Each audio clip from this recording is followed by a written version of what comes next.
বৃষ্টিতে ভিজছেন তাদের দিকে কেউ তাকাচ্ছেন না। আমরা লক্ষ্য করেছি গতকাল পরশু অনেক নেতারা, বিভিন্ন রাজনৈতিক দলের নেতা, বিভিন্ন ট্রেড ইউনিয়নের নেতারা আপনাদের সঙ্গে একাত্মতা ও সংহতি প্রকাশ করেছেন। এখন যদি ধরে নেই এই সরকার চাচ্ছেন যে আমরা রাস্তা ব্লক করি, আমরা জনদুর্ভোগ সৃষ্টি করি, আমরা বিদ্যুৎ বন্ধ করে দিই, এইটা চাচ্ছেন কিনা আমি জানি না। যদি চেয়ে থাকেন, যদি চান, তাহলে সেই ব্যবস্থা করা হবে। আমি আবেদন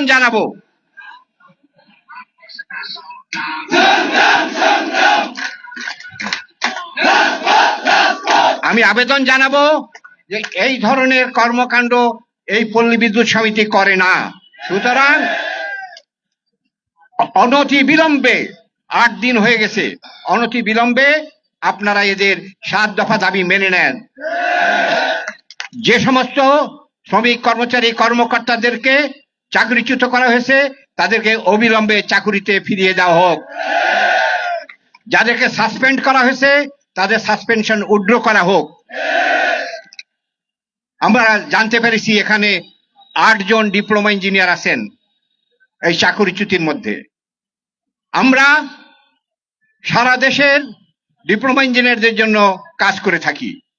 এই ডিপ্লোমা ইঞ্জিনিয়ারদের পক্ষে সহ যারা আর বাকিরা এখানে চাকুরিচ্যুত হয়েছেন, সাসপেনশনে আছেন, তাদের সকলের পক্ষে আমরা বলতে চাই যে 1978 সালে শহীদ রাষ্ট্রপতি জিয়াউর রহমান সাহেব একটা জিও বের করেছিলেন, সরকারি আদেশ দান করেছিলেন। সেই আদেশে বলা হয়েছিল যে সারা দেশে ডিপ্লোমা ইঞ্জিনিয়ারদের একই পদবি হবে এবং সেই পদবীর নাম হবে সাব অ্যাসিস্ট্যান্ট ইঞ্জিনিয়ার। আমরা দাবি করতে চাই সেই আদেশ এখনো বলবৎ আছে, সরকারি আদেশ। সেই আদেশ মোতাবেক তাদের সকলকে, সকল ডিপ্লোমা প্রকৌশলীকে সাব অ্যাসিস্ট্যান্ট ইঞ্জিনিয়ার পদে পদায়িত করা হোক।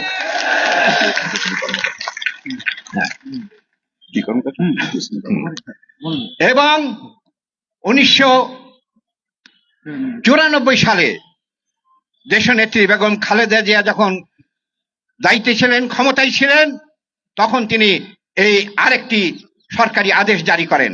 সেই আদেশে বলা হয়েছে 2য় শ্রেণীর গেজেটেড কর্মকর্তা হবে ডিপ্লোমা ইঞ্জিনিয়াররা এবং 10ম গ্রেডে তাদের বেতন ভাতা দিয়ে পাবে।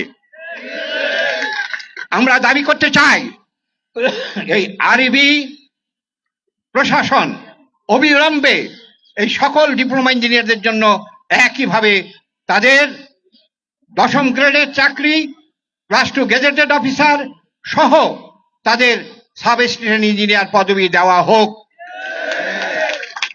আর ডিপ্লোমা ইঞ্জিনিয়ারের বাইরে যারা আছেন তাদেরকেও তাদের ন্যায্য অধিকার আদায়ের ব্যবস্থা করা হোক।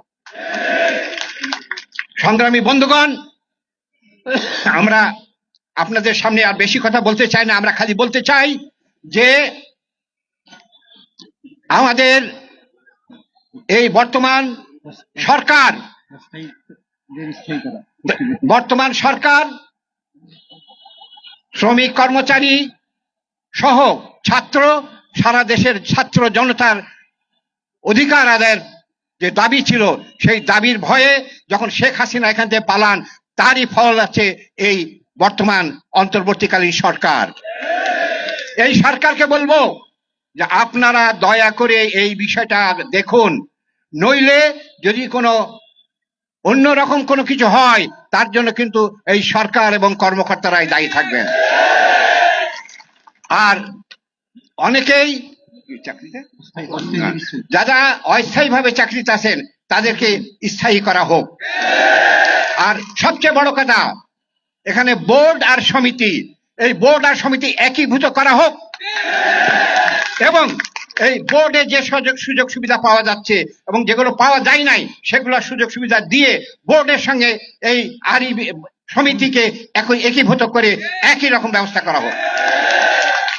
বন্ধুগণ, আমরা লক্ষ্য করেছি যে 8 জনের আমাদের এই সারা দেশের যে সমস্ত শ্রমিক কর্মচারী কর্মকর্তারা এখানে এসে আন্দোলন করছেন, কেউ কেউ নাকি বলেন যে এরাতেই মাত্র 27 জন বা 17 জনের প্রতিনিধি। এখানে আমি আবেদন জানাবো যে দেখে যান এখানে কয়জন লোক আছে, হাজার হাজার যারা চাকরিচ্যুত হয়েছেন, যারা সাসপেনশন হয়েছেন, তাদের পক্ষে বাকি সারা দেশের মানুষ এখানে এসছেন। আর যারা আসেন নাই তারা এই দেশের বিদ্যুৎ পরিচালনা করার জন্য, বিদ্যুৎকে সঠিকভাবে চালানোর জন্য তারা দায়িত্বে আছেন। এখন এই সরকারকে বলবো যে আপনারা যত দ্রুত সম্ভব, কাল বিলম্ব না করে, পারলে আজকে রাতেই হলেই এদের দাবিগুলা মেনে না হোক, এদেরকে নিজের নিজের কর্মকাণ্ডে ফিরিয়ে দেওয়া হোক। আপনাদের চেয়ারম্যান সাহেব অত্যন্ত ক্ষমতাশালী ব্যক্তি শুনলাম, সেই ব্যক্তিকে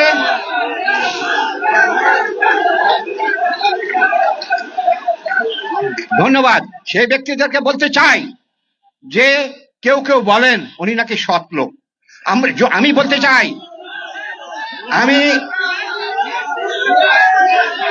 আমি ধরে নিতে চাই যদি সত্যি তিনি সৎ ব্যক্তি হয়ে থাকেন, অবিলম্বে তার এই শ্রমিক কর্মচারী কর্মকর্তাদের পুনর্বহাল করে তিনি ব্যবস্থা নেবেন। আর আপনাদের যারা মালামাল কেনেন, পারচেজ করেন, তাদের সম্বন্ধে শোনা গেছে যে তারা অপকর্ম করছেন। এখানে বর্তমান সরকারকে জানাবো অবিলম্বে একটি কমিটি করে দিয়ে তাদের এই দুর্নীতির শ্বেতপত্র প্রকাশ করা হোক। তারা যে সমস্ত মালামাল কেনেন তার প্রকৃত দাম কি, কত টাকায় বেচেন, কত টাকায় কেনেন, এই সব জিনিসগুলো এই দেশের মানুষকে জানানো হোক। তার কারণ এই পল্লী বিদ্যুৎ সমিতি বোর্ড তারা কিন্তু এই দেশের মানুষের বাইরে না। সুতরাং এই দেশের মানুষকে জানানো হোক যে তারা কি অপকর্ম তারা করছেন, সেই বিষয়টা এখানে পরিষ্কারভাবে জানানো হোক। বন্ধুগণ, আমি কথা বাড়াবো না, খালি বলবো যে অবিলম্বে এই নিষ্পেষিত জনগণকে তাদের দাবি দাওয়া আদায় করে নিয়ে তাদেরকে চাকরিতে, তাদের কাজে পুনর্বহাল করা হোক।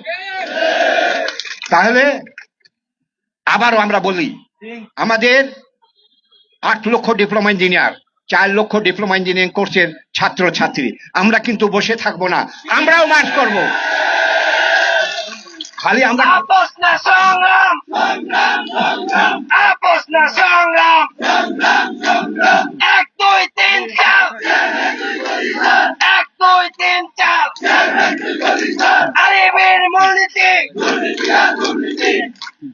আচ্ছা, এখন আমি এই বলে শেষ করতে চাই যে এই প্রশাসন, আরবির চেয়ারম্যান সাহেব সহ আমাদেরকে অতি দ্রুত এদেরকে ডেকে নিয়ে কথা বলেন, আলাপ আলোচনার মাধ্যমে সমস্ত কাজ কাম এবং তাদের দাবি পূর্ণাঙ্গভাবে মেনে নেন। আর যদি না মানেন, আজকে আমরা 3-4 জন মাত্র এসে এখানে সংগতি প্রকাশ করলাম, তা না হলে সমস্ত শক্তি দিয়ে আপনাদের পিছনে এসে দাঁড়াবো আমরা, তখন কিন্তু সমস্যায় পড়বেন। যদি আপনারা এই আমার সামনে যে সমস্ত জনগণ এখানে আছেন, এরা সবাই আরবির সদস্য, এরা পল্লী বিদ্যুৎ সমিতির সদস্য, এদেরকে আপনারা আর কষ্ট দেবেন না। যত দ্রুত সম্ভব, 8 দিনে স্বাভাবিকভাবে অনেকে অসুস্থ হয়ে যাবেন, তার এই অসুস্থতার দায়িত্ব কিন্তু এই প্রশাসনকেই নিতে হবে। সুতরাং তাদের কাছে শেষবারের মতো দাবি করব, আপনারা যত দ্রুত সম্ভব এই সমস্যার সমাধান করেন এবং এই দেশবাসীকে নিশ্চিন্ত করেন যে না, আমরা আমাদের কাজ করেছি। যদি না করেন, আমরা আমাদের প্রয়োজনীয় ব্যবস্থা নেব। আবারও আপনাদের সকলকে সংগ্রামী অভিনন্দন জানাচ্ছি। আপনারা কষ্ট করছেন, আপনাদের কষ্টে কিভাবে সহানুভূতি জানাবো সেই ভাষা আমার জানা নেই। তবে আমরা কৃতজ্ঞতা জানাই যে আপনারা কেবলমাত্র ওই যারা চাকরিচ্যুত হয়েছেন 20 বা 25 বা 27 জন, তাদের ছেড়ে দেন নাই, আপনারা তাদের সাথে আছেন। এই জন্য ধন্যবাদ এবং কৃতজ্ঞতা জানাই সকলকে। অসংখ্য ধন্যবাদ জানিয়ে আবারও ইনস্টিটিউশন অফ ডিপ্লোমা ইঞ্জিনিয়ার্স পক্ষ থেকে আপনাদেরকে সংগ্রামী শুভেচ্ছা সালাম জানিয়ে আপনাদের সঙ্গে একাত্মতা জানিয়ে আমার বক্তব্য এখানে শেষ করছি।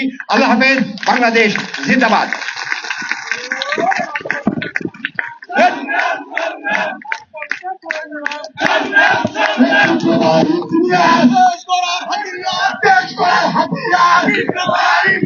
ডিপ্লোমা ইঞ্জিনিয়ার, দেশ গড়ার হাতিয়ার, ডিপ্লোমা ইঞ্জিনিয়ার।